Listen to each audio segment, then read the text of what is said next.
জুলাই আন্দোলনের প্রতিবাদী কণ্ঠস্বর ও ইনকিলাব মঞ্চের মুখপাত্র শরীফ ওসমান হাদিকে গুলি করে হত্যার প্রতিবাদে কুষ্টিয়ার খোকসায় বিক্ষোভ মিছিল অনুষ্ঠিত হয়েছে।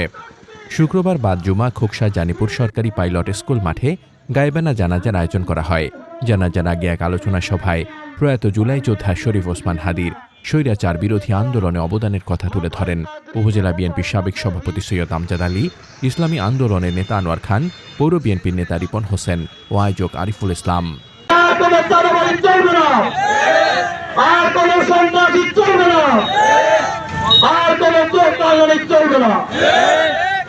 বাংলাদেশে আমরা ইনসাফ কায়েম করতে চাই, আমরা হাদির রক্ত বিরোধী যেতে চাই না। আজকে আমরা প্রতিবাদ প্রোগ্রামে অংশ নিয়েছি, তাই বলে আজকে প্রোগ্রাম শেষ করে আমরা বাড়ি ফিরে যাবো এবং আর কোনো প্রতিবাদে অংশ নেব না, বিষয়ে যেমন না হয়। আমরা হাদির লক্ষ্যকে বাস্তবায়ন করেই ছাড়বো ইনশাল্লাহ। আজকের পর থেকে এবং আজকের মধ্যে আমরা একদিনের আলটিমেটাম দিতে চাই। একদিনের মধ্যে তারা করছে যে সকল শীর্ষ সন্ত্রাসী রয়েছে, যে সকল ছাত্রলীগ যুবলীগ এখনো বিভিন্ন অপকর্মের সঙ্গে জড়িত রয়েছে, তাদেরকে আজকের রাতের মধ্যে গ্রেফতার করতে হবে। আজকের মধ্যে করছে সকল শীর্ষ সন্ত্রাসীকে অ্যারেস্ট করতে হবে।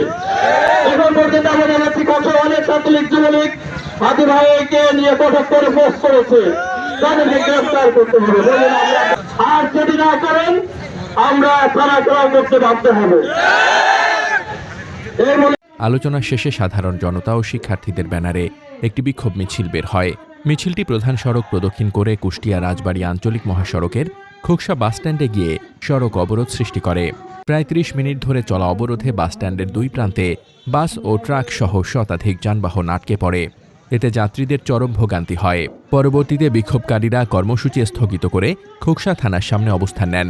এ সময় তারা ওসমান হাদি হত্যাকাণ্ডে জড়িতদের অবিলম্বে গ্রেপ্তার করে আইনের আওতায় আনার জোর দাবি জানান।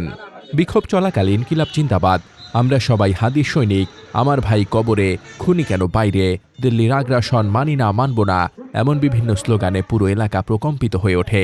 বক্তারা বলেন, ন্যায় বিচার প্রতিষ্ঠা না হওয়া পর্যন্ত আন্দোলন চলবে। মোহাম্মদ শামীম রেজা, দৈনিক খোলা চোখ।